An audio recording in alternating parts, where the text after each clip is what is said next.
Today we are going to learn something about, know something about Nelson Mandela.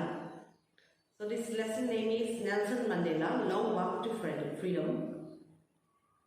Full name of Nelson Mandela is Nelson Rolihlahla Mandela.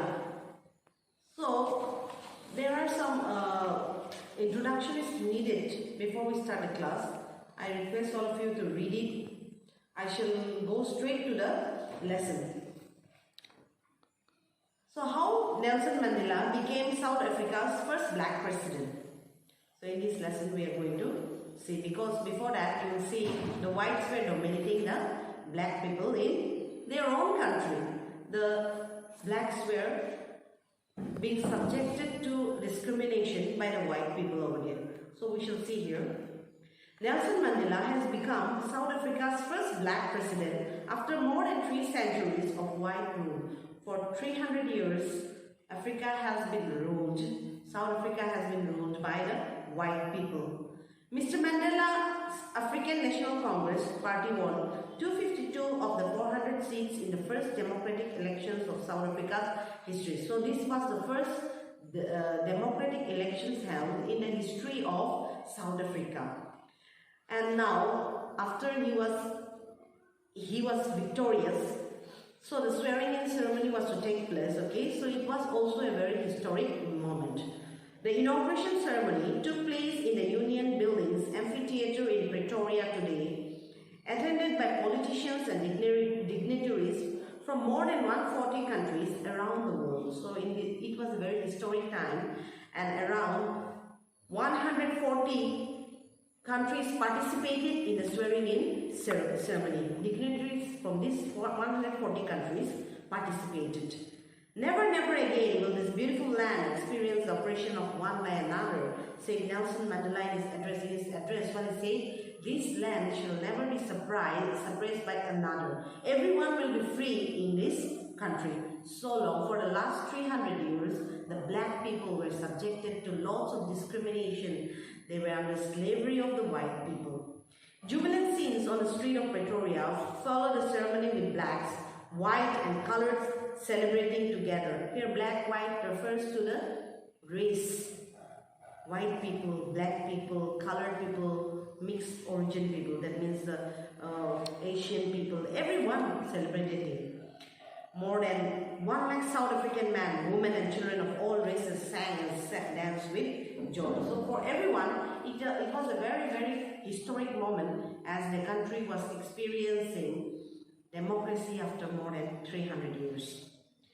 10th May dawned bright and clear. For the past few days, I have been pleasantly besieged by dignitaries and world leaders who were coming to pay their respects before the inauguration. The inauguration would be the largest gathering ever of international leaders on South African soil. Okay, so this is an account. Nelson Mandela himself is giving an account of what happened when he was to take over the presidency of South Africa. So you will see here, he says many leaders were coming and congratulating him. And this was the largest gathering ever in the African soil. The ceremonies took place in the lovely sandstone amphitheatre formed by the Union Buildings in Pretoria. For decades, this has been the seat of white supremacy. This building, where the ceremony was going to take place, basically, this has been occupied by the white people for many hundreds of years. So this time it was a change, because this was the first time a black person was becoming the president of South Africa. And now it was the site of a rainbow gathering of different colors and nations for the installation of South Africa's first democratic non-racial government. And today what happened? It was not like that. There were no more only the white people occupying that place. Today it was a mixture of all race coming together to celebrate the victory of democracy. On that lovely autumn day, I was accompanied by my daughter Zenani. On the podium, Mr. De Klerk was first sworn in as the second deputy president, okay? And then Thabo Mbeki was sworn in as first deputy president. These are names of some of his associates. When it was my turn, I pledged to obey and uphold the constitution and to devote myself to the well-being of the republic and its people. To the assembled guests and the watching world, I say it. Okay, so this is a historic speech by Nelson Mandela himself. What I say is very important. So let's listen. Today, all of us do, by our presence here, confer glory and hope to newborn liberty out of the experience of an extraordinary human disaster that lasted too long. Must be born a society of which all humanity will be proud. We who were outlaws not so long ago have today been given the rare privilege to be host to the nations of the world on our own soil. We thank all of our distinguished international guests for having come to take possession with the people of a country of what is after all a common victory for justice, for peace, for human dignity. We have at last achieved our political emancipation. We pledge ourselves to liberate all our people from the continued bondage of poverty, deprivation, suffering, gender and other discrimination. Never, never and never again shall it be that this beautiful land will again experience the oppression of one by another. The sun shall never set on so glorious a human achievement. Let freedom reign. God bless Africa. So this was a historic speech made by Nelson Mandela, where he says that in our own country, in our own soil, we were slaves of the white people. But from today onwards, that is over. Now today onwards, we are going to be free in our own country. We can live a free land, and I can assure you and promise you that never again shall the sun set on this. Let democracy rule forever. Okay, so this was a kind of promise given to the Africans by the first president, the first black president of South Africa. A few moments later, we all lifted our eyes and there was a spectacular array of South African jets, helicopters and troop carrier rode in perfect formation over the Union buildings. So there were some special organized features which included in the inauguration ceremony. It was not only a display of pinpoint precision and military force, but a demonstration of the military's loyalty to democracy. So the military also participated in this inauguration program, and you can see that the military has always been a part of every celebration, whether it was by the white people or by the black people. So they were also, this time also they participated. Only moments before, the highest generals of the South African Defence Force and police, the chest bedecked with ribbons and medals from days gone by, saluted me and pledged their loyalty. These people were working with the white people also. But now, before when they see us, the black people, they never bothered for us. But few seconds before, the situation was different, and now it's different. These are the same people who are saluting me, who are bowing before me, and they feel so special. So he felt very special. I was not unmindful of the fact that not so many years before they would not have saluted but arrested me. Finally, a chevron of Impala jets left a smoke trail of the black, red, green, blue and gold of the new South African flag. Okay, so in the air, it was the flag, the South African flag was displayed in the air with some kind of flowers like that. The day was colors. The day was symbolized for me by the playing of our two national anthems and the vision of white singing Nkosi Sikelel Africa and black singing Day Stem, the all anthem of the Republic. Although neither group knew the lyrics of the anthem they once despised, they would soon know the words by heart. So what happened? When the white people were ruling over Africa, they had a different anthem, and now the black people are going to take it over, they have a different anthem. So it was vice versa. The white people were singing the anthem that the black people sing, and the black people were singing the anthem which the white people sing. Though neither of them knew the lyrics, but they were singing. But now, he can assure that both the anthems will be by-hearted by both the people. They are Africans, whether they are white or black, they are all Africans. On the day of the inauguration, I was overwhelmed with a sense of history. In the first decade of the 20th century, a few years ago, the bitter Anglo-Boer War, and before my own birth, the white-skinned people of South Africa patched up the differences and erected a system of racial domination against the dark-skinned people of their land. The structure they created formed the basis of one of the harshest, most inhuman societies the world has ever known. Now, in the last decade of the 20th century, and my own 8th decade as a man, the system has been overturned forever and replaced by one that recognizes the rights and freedoms of all people regardless of the color of the skin. This system began when he was not even born. The white people had created such a wall between the black and the white that the black people were discriminated. They were not treated like human beings. But today, after 80 years after I was born, today the situation is different. We are treated like human beings. We are no more in that past era.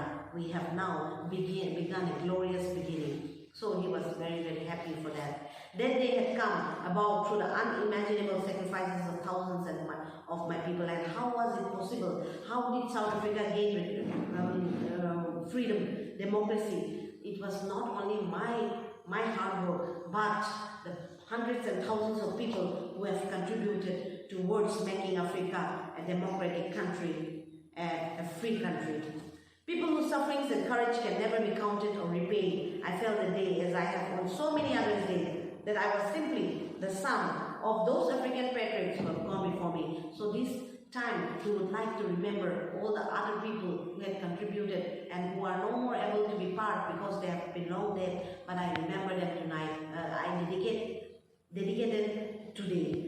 That long and noble life ended now and began again with me. I was offended. I was not able to thank them, and they were not able to see what their sacrifices are all. They had worked hard, but they were not able to see the fruits of the labor that they had done. So he was pained, but he was happy at the same time. At least the future generation will be free. The policy of apartheid created a deep and lasting wound in my country and my people. Apartheid, people living in slavery, and the system created by the white people had created really a long and deep lasting wound in the minds of the people.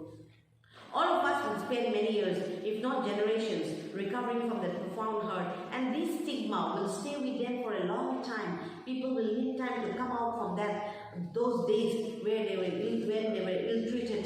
They were treated like slaves and animals. But the decades of oppression and brutality had another unintended effect, and it was produced the Oliver Tambos, the Walter Sisselers, the Chief Lutilers, the Yusuf Dadus, the Brad Fishers, the Robert Sobuquis of a time, men of such extraordinary courage, wisdom and generosity that their life may never be known again. But he's happy that because of this struggle only, great people, some examples he mentions, were born out of those times. If there were not struggles, people would not have been born. Such great geniuses would not have been born. Perhaps it requires such depth of oppression to create such traits of character. My country is rich in minerals and gems that lie beneath soils, but I've always known that its greatest wealth is people. A country can never be measured by the wealth it has unless its people are free, unless its people are rich. But I've always known that the greatest wealth is its people, finer and truer than the purest diamonds.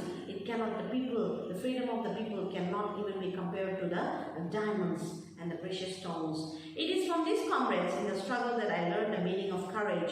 Time and again I have seen men and women risk and give their lives for an idea. I have seen men stand up to attack and torture without breaking, showing a strength and resilience that defies the imagination. I learned that courage was not absence of fear, but the triumph over it. Okay, the brave man is not he who does not feel afraid, but he who conquers the fear. So he says that he wants to thank all the people of Africa here because they risked their lives, they were silent. It doesn't mean they were fearful, but they were waiting for the right moment, okay? So they conquered the fear and at last they were victorious. No one is born hating another person because of the color of his skin, his background or his religion. People must learn to hate, and if they can learn to hate, they can be taught to love. For love comes more naturally to the human heart than its opposite. Even in the grimmest times in prison, when my comrades and I were pushed to our limits, I would see a glimmer of humanity in one of the girls, perhaps just for a second, but it was enough to reassure me and keep me going. Man's goodness is a flame that can be hidden but never extinguished. So he says that yes, people must learn to hate. If they learn to hate, then only they can learn to love, because love comes very naturally to us. It comes more naturally to us than hate. So when he was in the prison also, he always found hope in people, in the guards, and this kept motivating him. This kept him pushing to do more in life, and today he got the result. In life, every man obligations to his family, to his parents, to his wife and children, and he has an obligation to his people, his community, his country. In a civil and human society, each man is able to fulfill those obligations according to his own inclinations and abilities. But in a country like South Africa, it was almost impossible for a man of my birth and color to fulfill both of these obligations. Okay, so a man is born free. He has certain obligations towards his family, towards his friends, his children. But in Africa, it was not like that. It was very different. The situation in Africa was very different, okay? In South Africa, a man of color who attempted to live as a human being was punished and assaulted. If you want to live free life, then you were punished and you were isolated. So, in South Africa, a man who tried to fulfill his duty to his people was inevitably ripped from his family, and his own man was forced to live a life apart, a twilight existence of secrecy and rebellion. I did not in the beginning of choose to place my people above my family, but in attempting to serve my people, I found that I was prevented from fulfilling my obligations as a son, a brother, a father, and a husband. There were very much limitations. There were limitations everywhere. Even if one wants to work for the country also, they were not allowed. They were punished for doing duties for the country, for the family, and everything. It was so much different from the people who lived in free countries. I was not born with a hunger to be for free. I was born free in every way that I could know. Free to run in the fields near my mother's hut, free to swim in the clear stream that ran through my village, free to roast mealies under the stars and ride the broad backs of slow-moving bulls. As long as I obeyed my father and abided by the customs of my tribe, I was not troubled by the laws of man or God. So he says that even as a child also, he did not have much freedom. Not only under the white people, but even in his family also, he suffered discrimination, because as long as he obeyed his parents and his elders, he was free. But once he stopped listening to them, he was not free. He was bounded by rules and regulations. It was only when I began to learn that my boyhood freedom was an illusion, when I discovered as a young man that my freedom had already been taken from me, that I began to hunger for it. At first, as a student, I wanted freedom only for myself, the transitory freedom of being able to stay out at night, read what I pleased, and go where I chose.